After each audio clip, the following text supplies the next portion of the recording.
Can you draw a narrative thread through your long and varied artistic career? That's actually a very good question. Okay. Well, I think something that I've been interested in since I was a child, actually, is trying to create situations where much more happened than you expected to happen. So you have a sort of input, and suddenly things proliferate from that.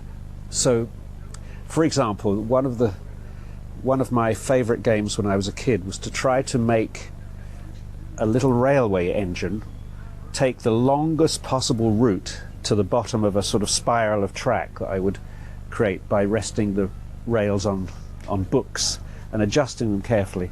And my idea was to get the longest possible journey from top to bottom that I could, and I would adjust with playing cards and things just to slow it down a little bit more, just so it got over that hump. So that was an idea to sort of, what's the most I can get out of this simple action of putting a little railway carriage on top of a spiral of downward spiral of rails.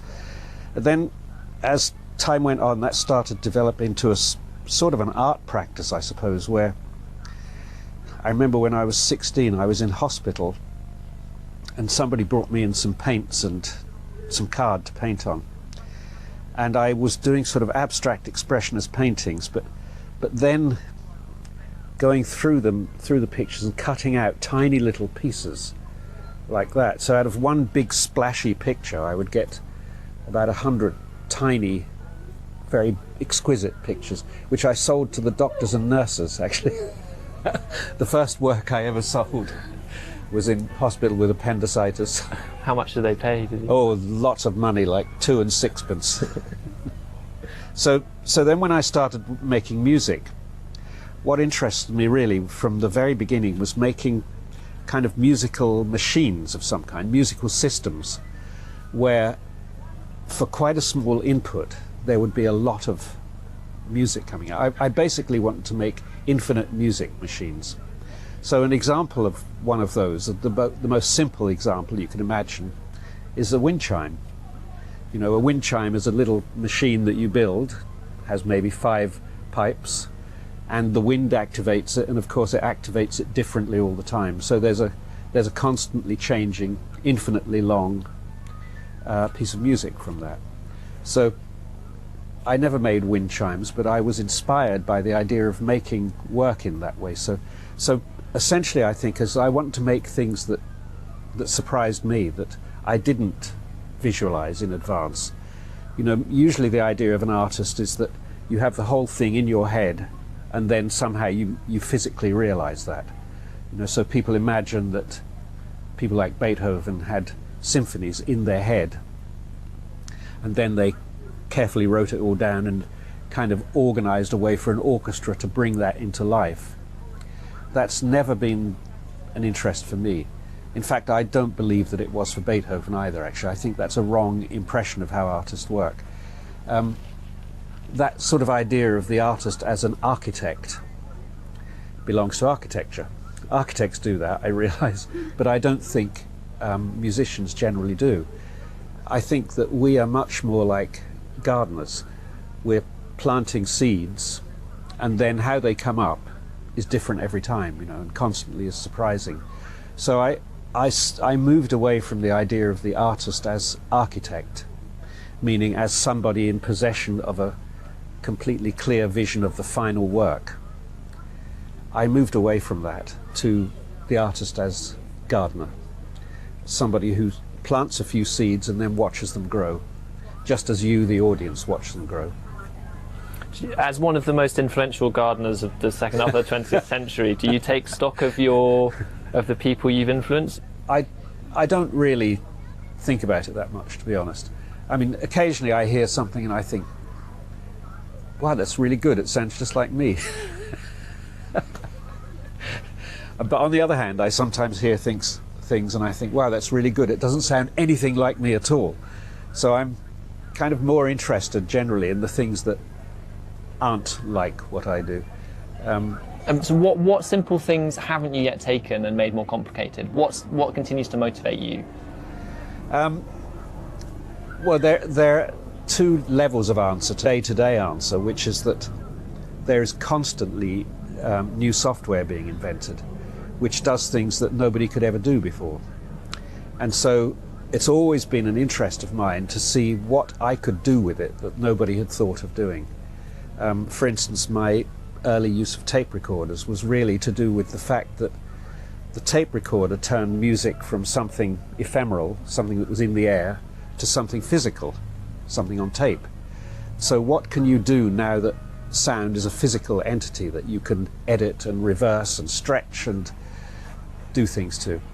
And so every new technology has the possibility of rethinking the medium that it belongs to, of giving you a new way of using that medium, and of expanding the envelope, actually.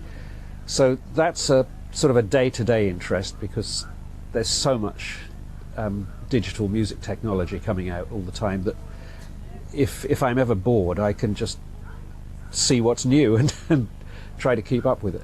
But the longer term, I think the interest behind all of that is this fascination I have with how things come into being.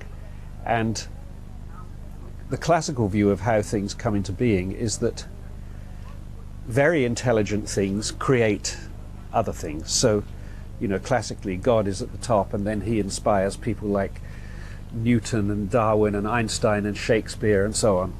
And through them, the brilliance of the deity is sort of spread out to the population. And even people who don't believe in God still kind of have that model in their heads, I think. Whereas I, being a Darwinian or a neo-Darwinian, think that the most interesting thing about evolution theory is the possibility that complexity arises out of simplicity, not the other way around necessarily. So I'm always interested in trying that experiment, in seeing how something incredibly beautiful and unexpected can be engendered out of simple beginnings. And I think that that's a very, very important social message as well, because our social constructions are still based on the idea of the pyramid with the Godhead at the top, and all the intelligence up the top, and the sort of idiots at the bottom making use of what comes out of it. But I just don't think that's how things come into being. So what daunts you then? I've been quite daunted lately because I've been reading a lot of recent climate science, so that does make you wonder whether any other question is worth asking. And are you concerned with impact? You know, you're clearly conscious of of social issues. Do you think what you're doing, how you're applying your creativity now, has the best or most sufficient impact? I mean, impact is on me is what motivates me. I want to find things out. You know, I want to surprise myself with things. So if that isn't happening, I don't think I'm doing the right thing. On the other hand, now I've become more and more concerned with this issue of how long have we got left on this planet. Impact does become an issue. You know, I suddenly for the first time in my life want to change people's minds. I want to make people put their attention somewhere that it may not be at the moment. So then impact does become an issue. And of course the question is always, do you do that best by just carrying on with what you're good at? Or do you say, sorry, I've got to put that to one side and do this other thing? And many artists have had many different answers to that, on that spectrum of possibilities. You know, Matisse spent the whole of the Second World War quietly painting in his studio, hoping that it would pass and then things would go back to normal and his work would have a place. And he was right, as it happened. But he might not be right if he tried that this time. People stop listening once you stop being an artist and start trying to be something else. Yes, there's that as well. Yes, yeah. Where does your credibility come from? And I think people have every right to question your credibility if you suddenly pop up in an area that you don't apparently have any credentials for. I mean, I think I do have some credentials because I've been pursuing this interest for about 30 or 40 years. So, but I haven't publicly been doing that. The question of environment and ecology in particular. It's sort of the, in a way, is the subject matter of my work. Again, how things come into being, how systems work. Cybernetics was one of the things I studied as a youngster. So it's a line of thinking that I've been doing for a long while, but it was sort of a private study until recently.